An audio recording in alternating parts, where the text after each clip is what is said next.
আজকে তাহলে বিষয় কি, ইন্টারনেট কি। দেখো ইন্টারনেট কি আমাদেরকে সর্বপ্রথম জানতে হবে যে আসলে ইন্টারনেটটা কি। দেখো সিন, তুমি হাসিও না, নাহলে তো ভিডিওতে হাসিগুলো চলে যাবে। ইন্টারনেট কি এটা আমাদের জানতে হবে আগে। এরপরেকার ধাপে থাকতেছে এটা কিভাবে কাজ করে। সার্চ ইঞ্জিন সম্পর্কে আমাদের ধারণা নেই, যদিও থাকে আবার নতুন করে ধারণা নেব, ঠিক আছে। তাহলে ইন্টারনেট কি এই সম্পর্কে যদি জানার জন্য আমাদেরকে ধাপ নিয়ে আসতে হবে, তাহলে এখানে দেখব প্রথমে যে ইন্টারনেট হলো একটি আন্তর্যুক্ত বিশ্বব্যাপী কম্পিউটার নেটওয়ার্ক, একটি বিশাল নেটওয়ার্ক পদ্ধতি, ঠিক আছে। একটা কম্পিউটার থেকে আরেকটা কম্পিউটারে সংযোগ স্থাপন করার ব্যবস্থাটাকে বলা হয় ইন্টারনেট, ঠিক আছে, অনলাইন ভিত্তিক, ঠিক আছে। এটা হচ্ছে ইন্টারনেট, ঠিক আছে। তো এটি কিভাবে কাজ করে, এটি মূলত কাজ করে তোমার একটার সাথে আরেকটা সংযোগের জন্য। হ্যাঁ, একটার সাথে আরেকটা সংযোগের জন্য। এটা কি কোনো মালিক আছে? ইন্টারনেটের কোনো মালিক আছে? কোনো মালিক নেই। যেমন ফেসবুক, গুগল, ইউটিউব এগুলো কিন্তু আলাদা আলাদা মালিকানা হিসাবে আছে বর্তমানে নিয়ন্ত্রিত, কিন্তু ইন্টারনেটে কোনো মালিক নেই। এটা বিশ্বব্যাপী বিস্তৃত একটা নেটওয়ার্ক, একটা কম্পিউটারের সাথে আরেকটা কম্পিউটারের যোগাযোগ, জাস্ট, ঠিক আছে, লিঙ্ক মাধ্যম। ওকে, এটা কোনো মালিকানা নেই, এটা সম্পূর্ণটাই ভার্চুয়াল হিসেবে আছে। ওকে, আচ্ছা, তারপরে চলে যাই আমরা সার্চ ইঞ্জিন।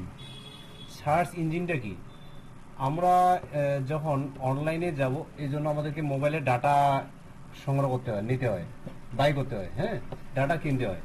তো ডাটা নেওয়ার পরে যখন আমরা অনলাইনে প্রবেশ করব, সেক্ষেত্রে আমাদেরকে একটা নির্দিষ্ট সাইট লাগে। সাইট বলতে কি, আমরা সচরাচর যেটা বর্তমানে জনপ্রিয় হয়ে উঠেছে সেটা হচ্ছে কি গুগল। গুগল গুগল হ্যাঁ, গুগল দিয়ে আমরা সব জায়গায় যাবে। গুগল থেকে ফেসবুকে যাওয়া যাবে, গুগল থেকে তোমার যে কোনো নিউজ পেপার পড়া যাবে। তো এইটাকে বলা হয় সার্চ ইঞ্জিন। আসলে কি আমরা সার্চ ইঞ্জিন কতগুলা দেখতে পাই? সার্চ ইঞ্জিন মোট কতগুলো আছে দেখো, এখানে দেওয়া আছে গুগল। গুগল এটি যে দেখো, বিশ্বের সবচেয়ে জনপ্রিয় সার্চ ইঞ্জিন হচ্ছে গুগল, যা বিভিন্ন ধরনের ওয়েবসাইটের ফলাফল খুঁজে বের করতে ব্যবহার হয়। ব্যবহার প্রত্যেকটাই করা হয়, এটা শুধুমাত্র ওটার জন্য না, প্রত্যেকটাই। গুগল আছে, বিং আছে, ইয়াহু আছে, পিপিলিকা, এগুলো প্রত্যেকটাই সার্চ ইঞ্জিন, ঠিক আছে। তো ইয়াহু একসময় খুবই জনপ্রিয় ছিল, অপেরা মিনি, এগুলো খুবই জনপ্রিয় ছিল। তো এখানে দেওয়া আছে, কে বলছে অপেরা মিনি একটা, ওটাও সার্চ ইঞ্জিন, ওটা দিয়ে যাওয়া যায়, হ্যাঁ, সব জায়গায়।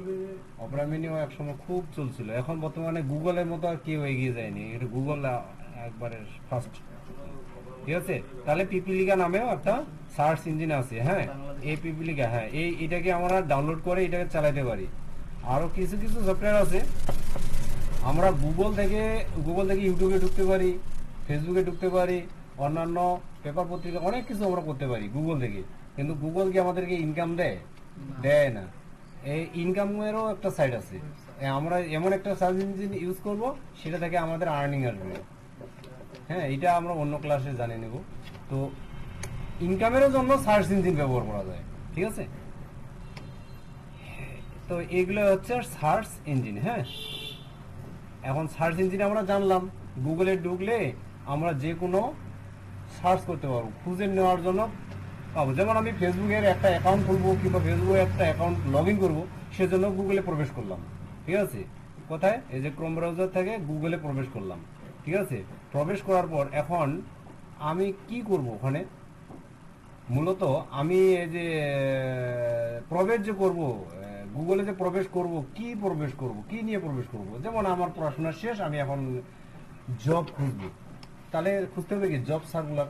এখন জব সার্কুলার কি লিখে দিলে হবে যে জব খুঁজে দেন, এভাবে লিখে দিলে তো হবে না। অবশ্যই লিখতে হবে, বাংলাদেশের যেহেতু সার্কুলার খুঁজবো সেজন্য লিখতে হবে www.bdjobcircular.com, এভাবে লিখে দেবো, তাহলে এখানে চলে আসবে। আমরা এই যে গুগল ক্রোমে লিখি আমরা সরি, এটা তো আসতেছে বাংলা, এটা আমরা ইংলিশ করে নিই, হ্যাঁ, ইংলিশ করে নিই।